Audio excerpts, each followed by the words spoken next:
COVID-19? Kami undang semua instansi terkait. Kemudian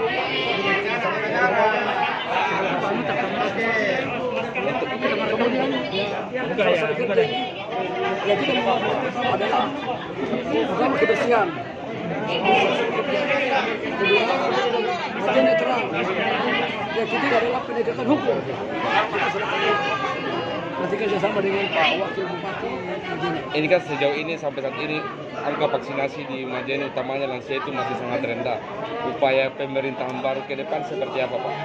Ya, ada prosesnya insya Allah apa petunjuk dari pusat kita harus terus kita undangkan semuanya.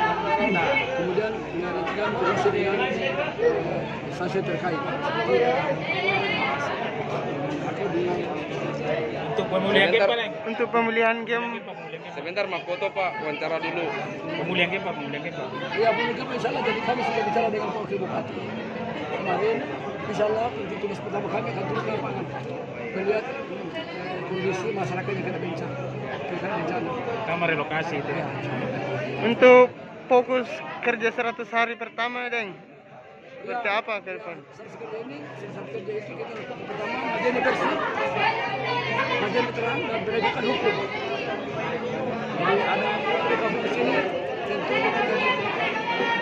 penyebut perda masyarakat bupati kami akan berkoordinasi dengan BPK itu mau khususnya barang-barang dari seperti misalnya aset. Ya, tentunya kan salah satu undang kepala badan hal apa yang harus segera karena kami berdua ini masuk apa bisa saling duduk nanti kalau kita tahu persoalan apa yang kita mau segera lah. Oke. Nanti akan membentuk tim percepatan. Ayo ya bisa investigasi supaya bisa cepat. Itu dari bantuan yang ada. Coba.